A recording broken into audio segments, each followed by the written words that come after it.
Hello everyone, welcome back to my channel.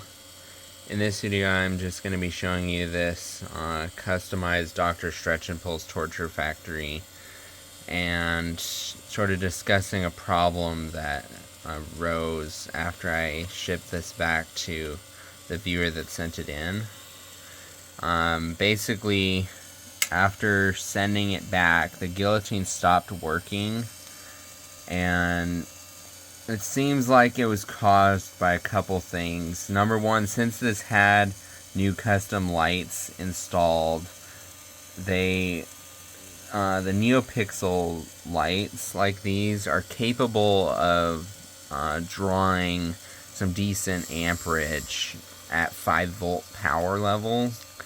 And since Lemax buildings are intended normally to work with 4.5 volt,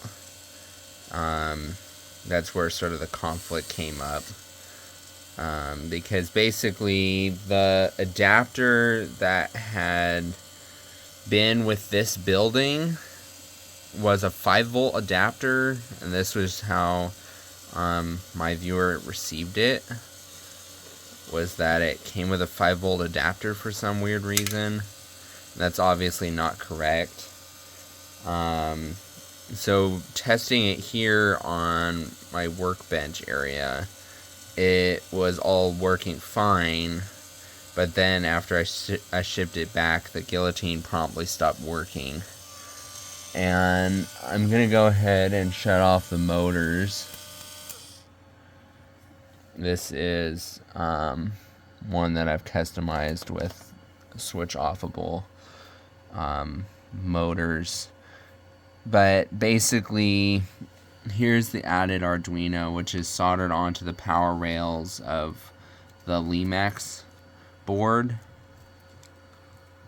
And since the NeoPixels are also drawing power from those same wires, it was sucking more of the 5-volt power than what this building had previously been doing. So even though the building was previously working fine with the 5-volt power supply, after adding in these NeoPixel lights and the Arduino, it was more power hungry, and it seems like it fried a transistor on the board.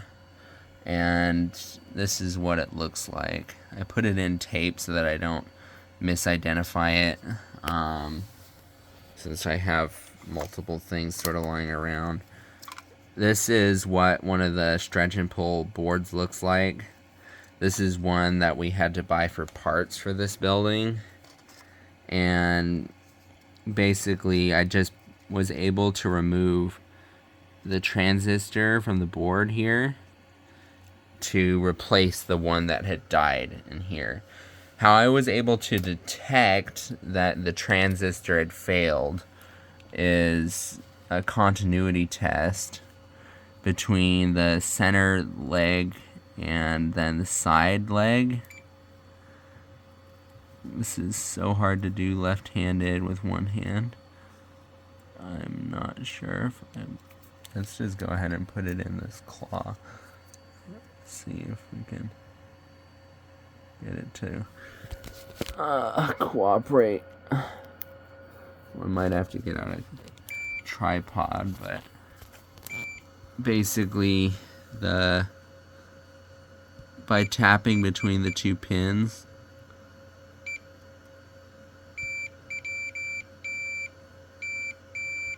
I'm detecting a dead short.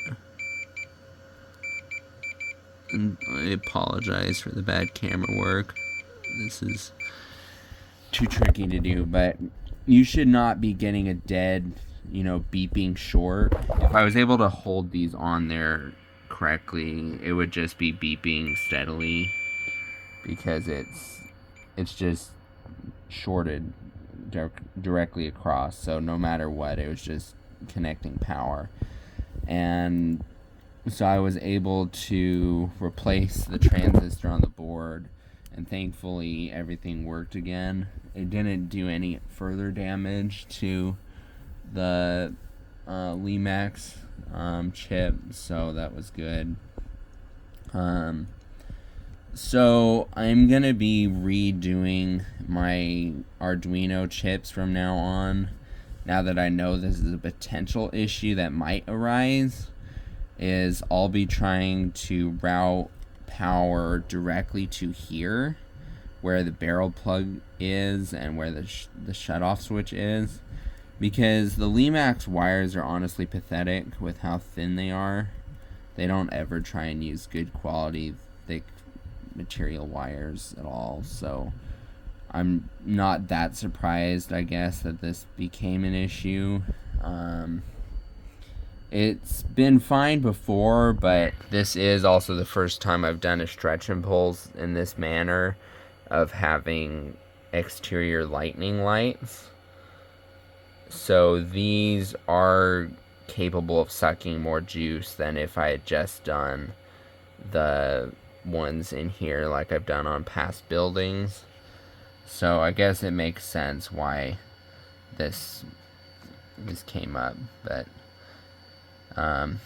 yeah, so I guess if anyone has issues though of just one mechanism failing, then you can try and check your board for shorts, but it's really difficult to be able to detect that kind of thing. And so I'm surprised and thankful though that this actually worked out. Unfortunately, I'm getting sick of Lemax's construction methods because they honestly all suck. Especially with the ones that move up and down and require some sort of reverse and forward motion, they always lack proper protection for the mechanisms and circuits they design. And it's kind of comically terrible how they design this stuff, because like I bought a donor stretch impulse factory because originally when this one was shipped in, the gate had started failing, and it was due to the sensor at the top that's supposed to sort of get the portcullis to stop. Here's what the mechanism sort of looks like. So this sensor that's supposed to stop when it reaches the top by just sort of connecting there, they didn't solder the wires on good enough, so that wasn't really ever working in the lifespan of the building. And then the gearbox destroyed itself because it was reaching the top and not slowing down or stopping, and the motor kept trying to spin. And because they use cheap, really bad plastic gearing, here's one of the little gearboxes. Since they use cheap little plastic gears on the inside, what was happening is the last gear that's attached to the output shaft, the one that's spinning with this larger gear, so the one that's inside the gearbox there that's spinning, you might even be able to see that some of the gears are bent and not aligned. But basically, since that one had the most torque on it, between this one being stalled out and then inside of here, that gear now is broken 3 times. Once with this one that got sent to me, so the gear broke, and I bought this one for parts. The one in this one was broken too, and then I was able to pull a gear out of one of the other gearboxes that did just the normal running rotating motor here for this turntable guy. So I was able to use the output gear from this gearbox and put it into one for the door, and that worked. And then now, after this guillotine issue where that transistor fried and it was wanting the guillotine motor to constantly try and keep running up, and this still has zero protection. Like, here's where the guillotine zero stopper, zero protection, zero anything to get the string to stop, and it's purely just on torque. And Lemax's designs just, like, nowadays with their new ones, they don't even try and do opening or closing mechanisms anymore. And Lemax, in the history of ever, has never adapted or made better circuit boards that actually are capable of sensing the positioning of anything. Because it's not even hard. Like, I built an Arduino replacement for Frankenstein's laboratory, and it actually is able to sense that when it reaches the top, you could do the same thing here. When it reaches the top, it instantly stops the motor, stops power, and then when it reaches the bottom, same thing. As well as a built-in timer. So if the timer that's approximately long enough for the motor to reach its destination times out, it instantly stops it then too, in case this ever were to become disconnected or gunked up or something. But Lemax, they just never have done that. But also, I think it would be highly beneficial if they would do shut-off switches, like I've been installing in a lot of the custom buildings, because then you can choose to have the animation off, and it's not constantly wearing down mechanisms that are designed poorly. I'm a bit worried with this building because now that it's suffered this issue with the guillotine, even though I was able to take the gearbox from this donor building, it is not really running the same. To show you what I mean, if I switch off the building and I'm going to enable the guillotine,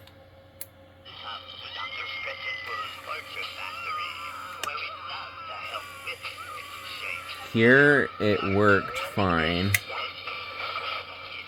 but I've had issues since the guillotine mechanism does not sense when it reaches the top. It's, again, just going to keep trying to pull it. And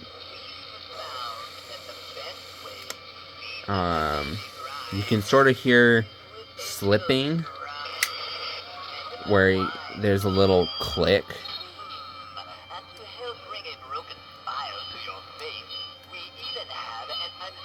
So again, especially though if it started pulling up and then I get it to start again, you can hear the gear slippage. So I'm not really sure what to do, because it's as good as I could get it, and it's just, I don't know, Lemax is just really a pain in the butt with how they designed this.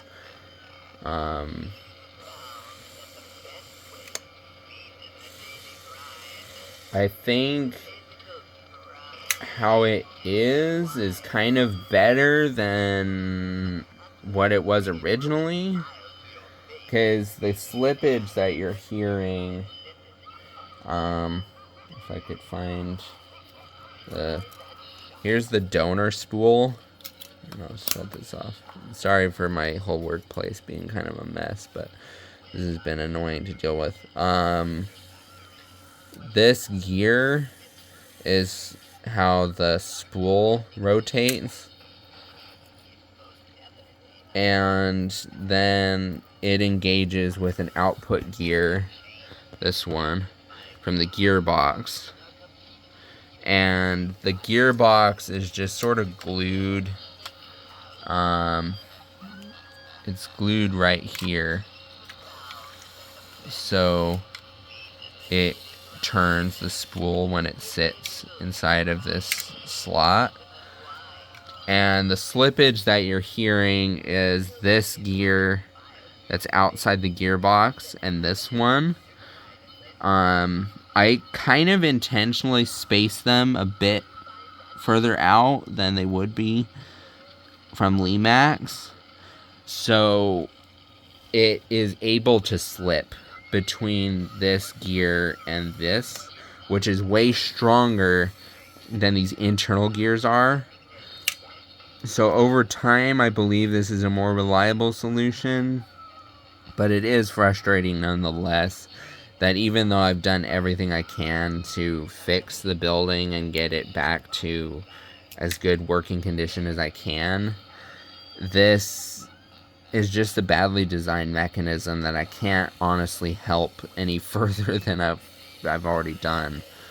So it seems to be operating fine, and I'm thankful that I do have the shut-off switches, because this piece is just kind of better left switched off with its reliability of mechanisms. The normal, just standard running motors should be fine.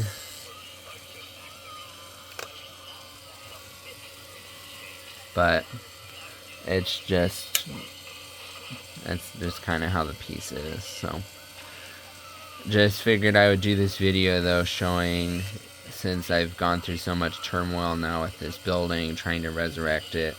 Even though I've worked on 3 stretch and pulls total now, this has been the most difficult one to get to be reliable.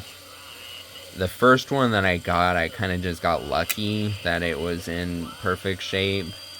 And the second one too was in just, fine working shape when I received it, and haven't had any issues like this of the mechanisms dying. But considering this donor building and this one both had failed portcullis gearboxes, it is kind of a red flag that they must be kind of poorly designed. That's just basically the gearbox is self-destruct. So anyway, thank you for watching, and stay tuned for more videos on my channel. And if anyone has a building that is died and needs to be revived, you can definitely let me know, and I'm happy to help you in any way that I can.